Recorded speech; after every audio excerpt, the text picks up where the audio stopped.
مختلف ادوار میں مفسد اور وحشی انسانوں کے تخت و تارج حفاظت کے لیے روئے زمین پر بہت ساری ایسی دیواریں تعمیر کی گئی۔ حضرت مولانا حفظ الرحمان اپنی کتاب قصاص القرآن میں فرماتے ہیں یاجوج ماجوج کی شر و فساد کا دائرہ اتنا وسیع تھا کہ ایک طرف کاکاشیا کے نیچے بسنے والے ان کے ظلم و ستم کا شکار تھے تو دوسری جانب تبت اور چین کے باشندے بھی ہر وقت ان کی زد میں رہتے۔ انہی یاجوج ماجوج کے شر و فساد سے بچنے کے لیے مختلف زمانوں میں مختلف مقامات پر متعدد دیواریں تعمیر کی گئی۔ ابن کثیر رحمۃ اللہ فرماتے ہیں واثق باللہ خلیفہ عباسی نے دیوار ذوالقرنین کی تحقیق کی غرض سے ایک جماعت کو روانہ کیا، جس نے اپنی تحقیق کے بعد بتایا ہے کہ یہ دیوار لوہے سے تعمیر کی گئی ہے، اس کے بڑے بڑے دروازے بھی ہیں، ان پر فقل پڑا ہوا ہے اور یہ شمال مشرق میں واقع ہیں۔ قرآن پاک اور حدیث میں یاجوج ماجوج کے خروج کو قرب قیامت کی ایک بڑی علامت قرار دیا گیا ہے۔ ان کے خروج کا وقت حضرت عیسیٰ علیہ السلام کے نزول کے بعد بتایا گیا ہے۔ حضرت علامہ انور شاہ کشمیری مزید فرماتے ہیں کہ اہل یورپ کی اس دلیل میں کوئی وزن نہیں کہ ہم نے ساری دنیا چھان ماری، ہمیں اس دیوار کا سراغ نہیں ملا۔ اول تو خود ان لوگوں کی تصریحات میں موجود ہے جن میں وہ کہتے ہیں کہ سیاحت اور تحقیق کی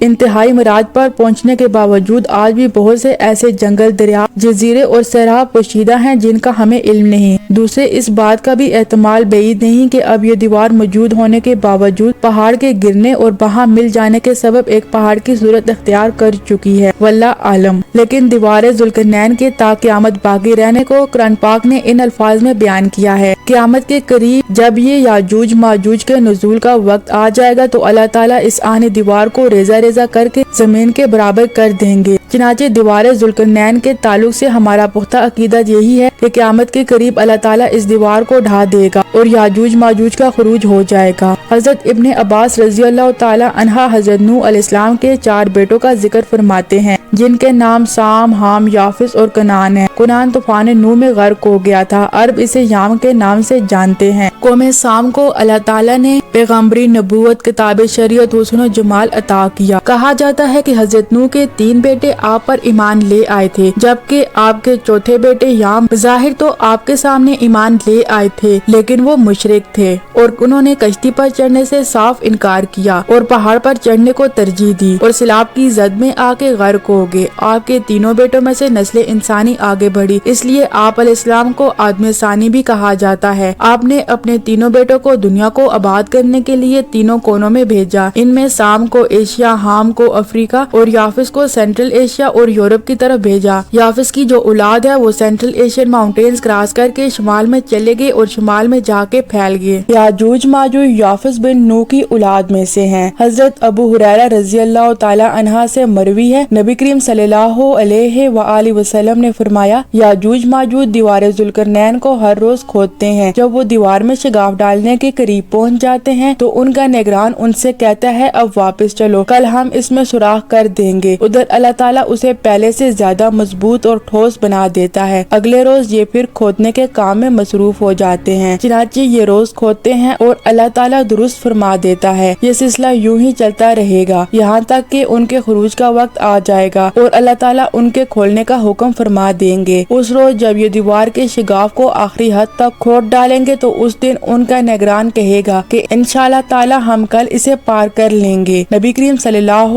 علیہ وآلہ وسلم نے فرمایا جب وہ اگلے دن لوٹ کر آئیں گے تو اسے اسی حالت میں پائیں گے جس حالت میں چھوڑ کر گئے تھے، پھر وہ اسے توڑ ڈالیں گے اور باہر نکل کر لوگوں پر ٹوٹ پڑیں گے، سارا پانی پی جائیں گے، لوگ ان سے بچنے کے لیے بھاگے پھریں گے، پھر وہ اپنے تیر آسمان کی طرف پھینکیں گے، تیر خون سے ڈوبے ہوئے واپس آئیں گے، وہ کہیں گے ہم زمین والوں پر غالب آ گئے ہیں اور آسمان والے سے بھی ہم قوت و بلندی میں بڑھ گئے ہیں، پھر اللہ تعالیٰ ان کی گردنوں میں ایک کیڑا پیدا کر دے گا جس سے وہ ہلاک ہو جائیں گے۔ ام المؤمنین حضرت زینب بنت جاش رضی اللہ تعالی عنہا بیان فرماتی ہیں نبی کریم صلی اللہ علیہ وآلہ وسلم ان کے یہاں تشریف لائے تو آپ صلی اللہ علیہ وآلہ وسلم کچھ پریشان تھے، پھر آپ صلی اللہ علیہ وآلہ وسلم نے فرمایا اللہ کے سوا کوئی سچا معبود نہیں۔ عرب اسی شر کی وجہ سے ہلاک ہوگے جو اب قریب آ پہنچا ہے۔ آج یاجوج ماجوج کی دیوار اس قدر کھل گئی ہے اور آپ نے شہادت کی انگلی اور انگوٹھے کو ملا کے حلقہ بنایا تو حضرت زینب بنت جحش رضی اللہ تعالی عنہا نے عرض کی ہم میں نیک لوگ موجود ہوں گے یا پھر ہم بھی ہلاک ہو جائیں گے؟ آپ صلی اللہ علیہ وآلہ وسلم نے فرمایا ہاں، جب شر اور گندگی زیادہ ہو جائے گی، جب فاسق و فجور بڑھے گا تو یقیناً بربادی ہوگی۔ اس بیان سے متعلق صحیح بخاری کی 7 حدیث حضرت زینب بنت جحش رضی اللہ تعالی عنہا سے مروی ہیں، جبکہ 2 حدیث کے راوی حضرت ابو ہریرہ رضی اللہ تعالی عنہ ہیں۔ صحیح بخاری کی حدیث میں نبی کریم صلی اللہ علیہ وآلہ وسلم نے فرمایا اللہ تعالیٰ حضرت آدم سے فرمائے گا اے آدم، آدم کہیں گے حاضر ہوں، فرما بردار ہوں۔ اللہ تعالیٰ فرمائے گا اے آدم، جو لوگ جہنم میں ڈالے جائیں گے انہیں نکال لو۔ آدم علیہ السلام پوچھیں گے جہنم میں ڈالے جانے والے کتنے لوگ ہیں؟ اللہ تعالیٰ فرمائے گا ہر 1000 میں سے 999۔ یہی وہ وقت ہوگا جب بچے غم سے بوڑھے ہو جائیں گے اور حاملہ عورتیں اپنا حمل گرا دیں گی اور تم لوگوں کو نشے کی حالت میں دیکھو گے، حالانکہ وہ نشے کی حالت میں نہیں ہوں گے بلکہ اللہ کا عذاب سخت ہوگا۔ صحابہ کرام رضی اللہ تعالی عنہ کو یہ بات بہت سخت معلوم ہوئی تو انہوں نے عرض کی یا رسول اللہ صلی اللہ علیہ وآلہ وسلم، پھر ہم میں سے وہ خوش نصیب شخص کون ہوگا؟ نبی کریم صلی اللہ علیہ وآلہ وسلم نے فرمایا تمہیں خوشخبری ہو، 1000 یاجوج ماجوج کی قوم سے ہوں گے اور تم میں سے ایک وہ جنتی ہوگا۔ پھر اللہ تعالیٰ نے فرمایا اس ذات کی قسم جس کے ہاتھ میں میری جان ہے، مجھے امید ہے کہ تم لوگ اہل جنت کا 1/3 حصہ ہوگے۔ راوی نے بیان کیا ہے کہ ہم نے اس پر اللہ تعالیٰ کی حمد بیان کی اور اس کی تکبیر کہی۔ پھر نبی کریم صلی اللہ علیہ وآلہ وسلم نے فرمایا اس ذات کی قسم جس کے ہاتھ میں میری جان ہے، مجھے امید ہے آدھا حصہ اہل جنت کا تم لوگ ہوگے۔ تمہاری مثال دوسری امتوں کے مقابلے میں ایسی ہے جیسے کسی سا بیل کے جسم پر سفید بالوں کی معمولی تعداد ہوتی ہے۔